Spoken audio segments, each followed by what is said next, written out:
Cubanita. Bom, tu falou que faz 10 anos que tu já tá no Brasil, né? 10 anos, graças a Deus. E, cara, como é que foi essa saída de lá? Foi dramática? Foi como? Foi igual a maioria das saídas das famílias em Cuba, né? Separação familiar.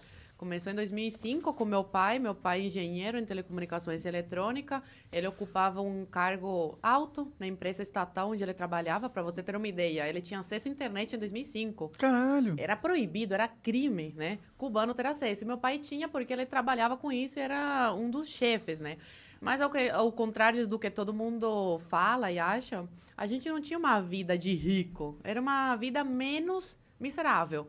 Então, quando você ocupa um cargo como o que meu pai ocupava, você tem que entrar para o Partido Comunista de Cuba. E quando você entra, aí esquece, você nunca mais consegue se desligar e sair do país. E meu pai não queria isso. Aí foi quando ele tem família brasileira, meu pai, a ascendência dele é libanesa.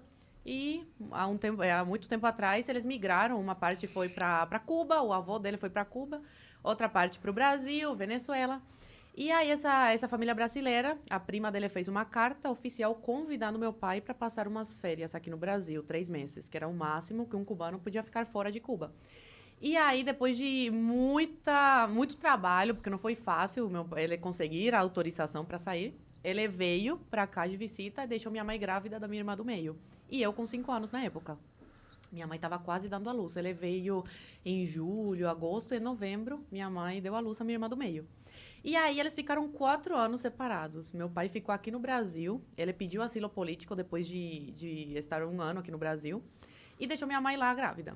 Aí depois de quase 4 anos, ele consegue tirar minha mãe de Cuba. Como que vocês se mantiveram sem ele lá durante 4 anos? Minha mãe, meu tio, irmão dela, mandava coisas para ela vender no mercado negro, roupa, essas coisas. Que o governo, ele finge que não vê essas coisas, mas ele sabe o que acontece. E é bom para eles porque faz essa economia de Cuba girar de alguma forma. Como que funciona esse mercado negro? Isso é interessante. Eu imaginei que existiria alguma coisa, né? Porque... Pessoas que têm família fora recebem roupas, sapatos. E é tranquilo deles receberem? Recebem pelo correio? Como que eles fazem isso? Sim, porque aí fica uma comissão com o governo cubano. Entendi. Entendeu? Eles sempre ganham de alguma forma. Entendi. Eles recebem para a pessoa passar esse pacote para dentro da ilha, entendeu? Entendi. Mas Ou pessoas que trabalham sei lá, onde tem carne, essas coisas, em indústria, roubam e vendem no mercado negro também. Entendeu? Entendi. Só que aí você não sabe a procedência, nada. A gente não sabia de onde saía o frango que minha avó, meu avô compravam para manter a gente em Cuba. Cara, isso é muito louco, porque assim, você tá me contando coisas que pra mim eram fábulas, sabe? Eu achava, eu sabia, quer dizer, já tinha escutado falar como era a vida lá, mas pelo que você tá me falando, uma cubana que viveu lá e que tem família lá, isso é assustador até. Mas tipo, não poder sair de Cuba. Eu falo isso, que se eu fosse brasileira e não fosse cubana, pra mim acreditar numa coisa dessas, porque parece uma coisa tão longe da realidade aqui do Brasil, né? Mas, infelizmente, é isso que os cubanos passam. Atualmente, o cubano pode sair da ilha, tá? Só que é muito difícil, tem que ter muito dinheiro e, geralmente, quem consegue é quem tem família fora, que aí consegue bancar essa saída. Agora tá mais liberada essa saída, não como antigamente, que era completamente... Por Entendi. exemplo, criança não podia sair de visita. Por isso que meu pai teve que separar toda a família. Aí, terminando essa história, meu pai ficou no Brasil depois de quase 4 anos. Consegue tirar minha mãe de Cuba. Eu e minha irmã ficamos com os nossos avós. Eu com 9 anos na época e minha irmã com 3. E aí minha mãe vem para o Brasil, vai direto para a Polícia Federal e pede asilo político, porque como eles são casados, meu pai e minha mãe, ela tinha direito a lei de refugiada também, igual meu pai.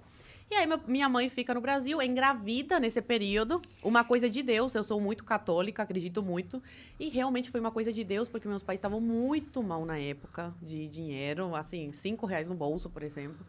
E minha mãe fica sabendo que tá grávida. Aí foi um caos. Meu Deus do céu, como é que a gente vai sustentar mais uma boca, né? E ainda tem que mandar dinheiro para Cuba para nossas filhas lá conseguir, né, comer decentemente, né? Um franguinho, essas coisas. Mas aí acabou que foi uma coisa de Deus, porque ajudou na nossa saída. Ter uma irmã brasileira. Aí depois de quase 3 anos, eles conseguem tirar a gente de Cuba. Meu pai conhece a minha irmã do meio com 5 anos e volta a me ver com 12. E a gente conhece a nossa irmã caçula brasileira, juinvilense, Santa Catarina, com quase 3 anos.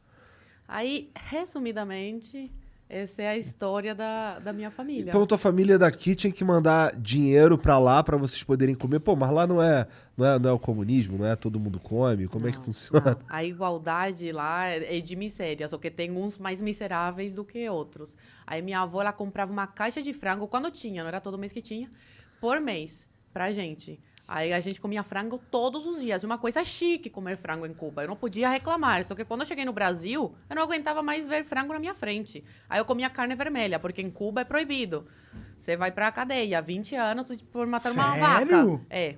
Caralho. Eles falam que é porque não tem pra todo mundo. Sei. Mas pra família do Fidel não falta, com certeza. Imagino E pra que família não. do Dias-Canel, Raul Castro.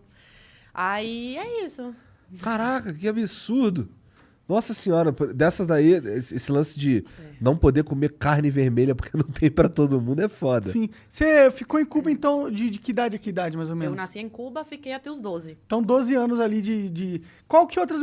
Tipo, qual foi um dos maiores choques que você viveu quando você teve essa mudança de vida, de vir pro Brasil, assim? Parece uma coisa fútil, mas uma coisa que me marcou muito e cubanos que eu conheço no Brasil também, tipo, foram marcados por isso. O mercado. Quando eu entrei no mercado. Até hoje eu fico tonta. Eu entro no mercado... Eu procrastino a minha ida ao mercado, porque eu fico tonta, de verdade. Tem muita variedade. E aí eu fico tipo, ai, o que tem que pegar não sei o quê? Então minha mãe que vai, meu pai que vai. Eu odeio ir no mercado por isso. Então ver essa variedade, essa quantidade de comida, de papel higiênico...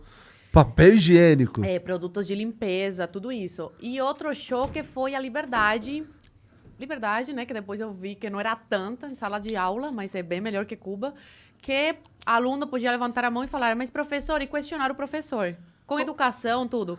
Como eu que é em olhava Cuba? assim, não pode. Como que a sala de Cuba, todo mundo quietinho, se alguém falar você alguma tem coisa... que dar amém pra tudo que... E o que acontece se um moleque os- rebelde em Cuba começa a fazer aprontar? Prejudica teus pais.